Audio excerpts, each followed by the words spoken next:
आज हमारे बीच मौजूद हैं सुप्रसिद्ध पर्यावरणविद डॉक्टर सत्यप्रकाश मेहरा। डॉक्टर मेहरा, आपका स्वागत करते हैं। डॉक्टर मेहरा, दक्षिणी राजस्थान में ख़ास तौर पर नदियों की स्थिति इन दिनों अच्छी नहीं बताई जाती।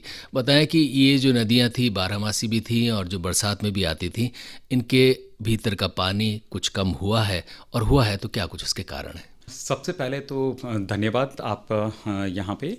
जिस तरह से नदियों का कम होना हुआ है उसका पीछे केवल एक कारण है कि जो सोर्सेज हैं इसके, जहाँ से भी इसमें पानी आ रहा है, उनमें कहीं ना कहीं हमने रुकाव पैदा कर दिया है। और वो रुकाव का केवल और केवल एक कारण है कि हम उसकी जो नेचुरल ई फ्लोज हैं, जो प्राकृतिक एक पैटर्न है उसका पानी का बहाव का, उसमें हमने अड़चने पैदा कर दिए, या तो कंस्ट्रक्शन करके या हम विकास के नाम पे जो हमने वहाँ पे जो भी स्ट्रक्चर्स बनाए, संरचनाएं बनाए हैं, उन्होंने इसमें अवरोध पैदा कर दिया, जिसके कारण पानी वहाँ तो रुक रहा है। दूसरा, आज ये जलवायु परिवर्तन हो रहा है, तो बारिश भी, वर्षा भी हमारी बहुत इरेटिक होने लग गई है। उस इरेटिक वर्षा काल में कारण क्या हो गया कि ना तो हमें पानी मिल पा रहा है, और आ रहा है तो एकदम फ्लश आउट हो रहा है। तो इसलिए हमारा यहाँ पानी का बिल्कुल पैटर्न बदल गया है और उसका बैलेंस बिगड़ गया है यहाँ। थोड़ा सा ये बताएं कि बनास नदी की क्या स्थिति है? बनास नदी, देखिए, सबसे महत्वपूर्ण बात तो ये है कि यही दक्षिण राजस्थान, ये एक वाटर डिवाइड है हमारे इंडिया का। यानी बनास, आप पश्चिम बनास भी है तो पूर्वी बनास भी है। तो ये हमारे लिए एक बहुत ही उपयोगी है, क्योंकि जहाँ अरेबियन सागर में भी एक पार्ट गिर रहा है इसी बनास का, तो दूसरा पार्ट हमारा बे ऑफ बंगाल में भी जा रहा है। और इस बनास में इसका जो मेन पॉइंट है वो है हमारा यही अरावली, इसका सदर्न पार्ट, स्पेशली कुंभलगढ़ वाला पार्ट अगर हम लेते हैं तो।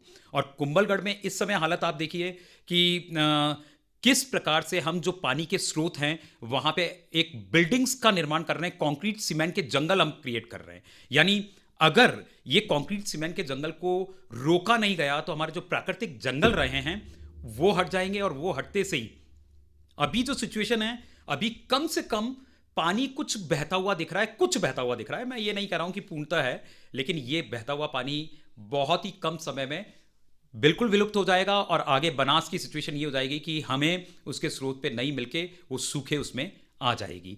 तो इसी वक्त हमें तुरंत प्रभाव से कहीं ना कहीं हमें कम चेक करना पड़ेगा, और जो पॉलिसीज हम अर्बनाइजेशन की कर रहे हैं उसमें हमें कड़क उस अंदाज में कार्य करना पड़ेगा। ये बताएं कि बनास की ये जो खराब स्थिति है, इसको और कैसे सुधारा जा सकता है?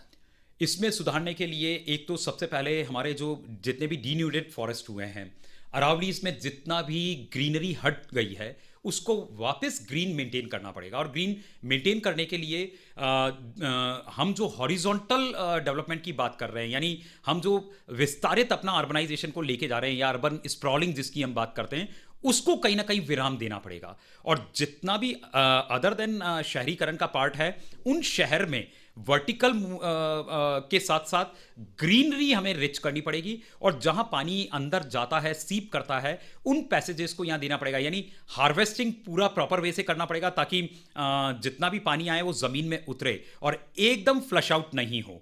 अगर वो एकदम फ्लश आउट हो रहा है तो वो तात्क्षणिक तो एक सीजनल नाले की तरह चलेगा, लेकिन आगे वो वर्कआउट नहीं कर पाएगा। तो हमें कहीं ना कहीं उसमें पुनः प्राकृतिक चक्र को मेंटेन करना पड़ेगा। थोड़ी सी बात करते हैं साबरमती की। हमारे यहाँ से ये निकलती है और इसकी स्थिति भी अच्छी नहीं है, लिहाजा गुजरात में नर्मदा का पानी इसमें लाकर और इस तरह से एक तरह से साबरमती का स्वरूप दिया गया है, जो मूल स्वरूप में तो कमोबेश नहीं है।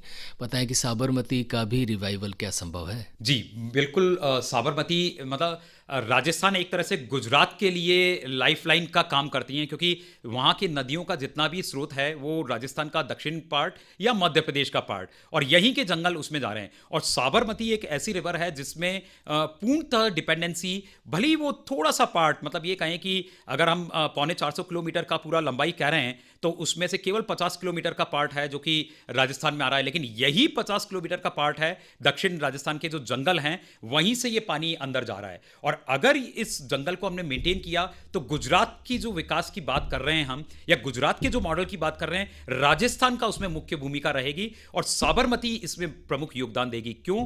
क्योंकि नर्मदा का जो ओरिजिन है वो भी हमारे इस दक्षिण राजस्थान प्लस मध्य प्रदेश के पार्ट को और नॉर्थ ईस्टर्न गुजरात के पार्ट को ले रहा है, लेकिन मुख्यतः राजस्थान के इस पार्ट से ही पानी जा रहा है।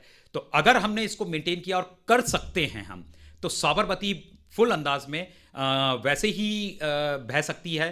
प्लस इसमें इस तरह से इसका डेवलपमेंट किया गया है कि जितना भी पानी आ रहा है जो एकदम बहता था, अभी उसको थोड़ा थोड़ा सा चेक करके और रोका गया है ताकि उसकी रिटेंशन पीरियड, वाटर होल्डिंग वो बढ़े और लीचिंग होते हुए अंडरग्राउंड वाटर को भी वो स्ट्रॉन्ग कर सके। तो इस पे अभी गुजरात गवर्नमेंट बहुत कार्य कर रही है और होप करते हैं कि आगे आने वाले समय में साबरमती को हम पूरा थ्रू आउट ईयर भरे हुए देख सकते हैं। क्या क्या सुझाव देंगे जिस वजह से साबरमती पुनः पूर्ण स्वरूप में बह सके? पहला तो मेरा यही रहेगा कि इसमें चूंकि नदियों के लिए या प्रकृति के लिए कोई बाउंड्री नहीं होती है, तो राजस्थान और गुजरात की जब हम बात करते हैं तो ये हम एडमिनिस्ट्रेटिव उसमें बात कर रहे हैं, तो पहले तो ये सरकारी या हमारी मैन मेड जो बाउंड्रीज है इसको बिल्कुल भूल जाना पड़ेगा। और जब हम एकजुटता में बात करेंगे तब हमें पता चलेगा कि दक्षिण राजस्थान का और जो उत्तरी गुजरात का ये पार्ट है, जो रिच ग्रीन बेल्ट है, इसको सभी सरकारें मिलके प्लस जो कम्युनिटी है, समुदाय, ऑलरेडी यहाँ पे ये ट्राइबल बेल्ट है, इस ट्राइबल बेल्ट में जैसा प्रकृति का है तो हमारी पुनः अरण्य संस्कृति और प्रकृति पुरुष का जो कॉन्सेप्ट है वो यहाँ पे लागू करना पड़ेगा और उसको अक्षरशः पालन करके और हमारी पुरानी जो प्राकृतिक परंपराएं उसको मेंटेन करके और फिर आगे विकास की थ्योरी को, जो हम कह रहे हैं वो सतत विकास की थ्योरी को अपने इन मॉडल के स्वरूप में क्रिएट करना पड़ेगा, तो हम आराम से अपने इसको मेंटेन कर पाएंगे। थोड़ा सा और दक्षिण में चलते हैं, सो माही और जाखम की भी बात करते हैं, इनकी क्या स्थिति है?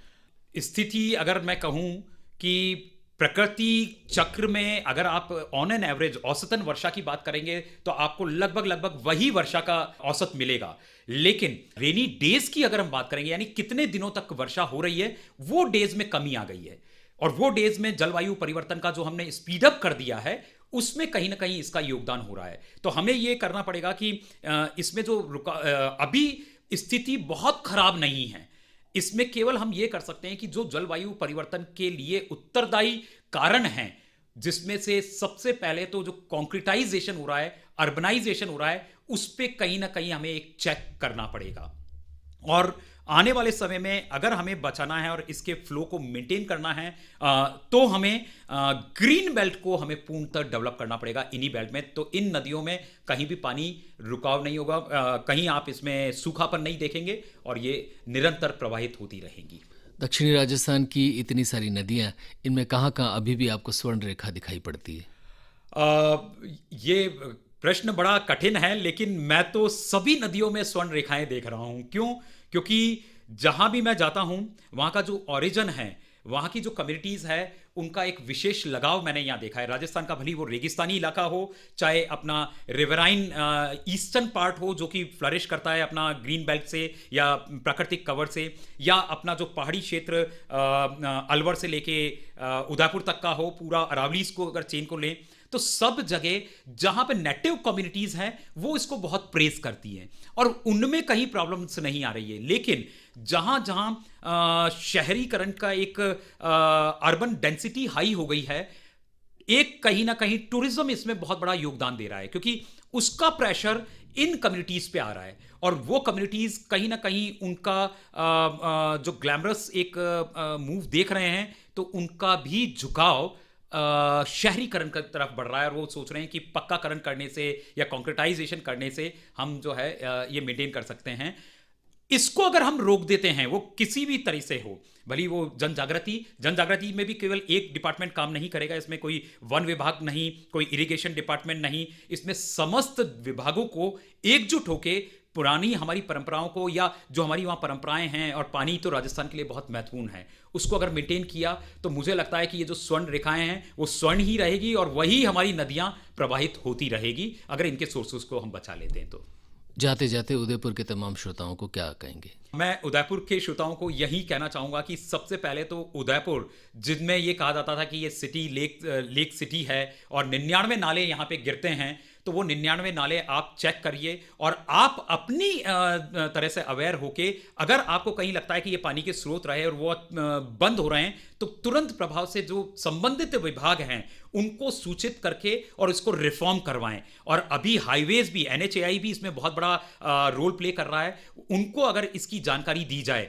तो वो तुरंत प्रभाव से इस पे एक्शन भी ले रहे हैं, क्योंकि महाराष्ट्र में, मध्य प्रदेश में ये बहुत अच्छा काम हो रहा है और बहुत बड़ी स्टडीज हो रही है। पेंच टाइगर रिजर्व में भी ये बहुत काम हो रहा है। तो हमारे दक्षिण राजस्थान में हमारे उदयपुर के वासी जिनके लिए ये महत्वपूर्ण है कि उदयपुर आज ग्लोबल मैप पे आ रहा है, तो कृपया अपनी जागृति स्वयं के स्तर पे, व्यक्तिगत स्तर पे करते हुए सामुदायिक और प्रशासनिक स्तर पे उसको अवगत करवाएं। यही मेरा निवेदन रहेगा। डॉक्टर सत्य प्रकाश मेहरा, आपका हृदय से आभार।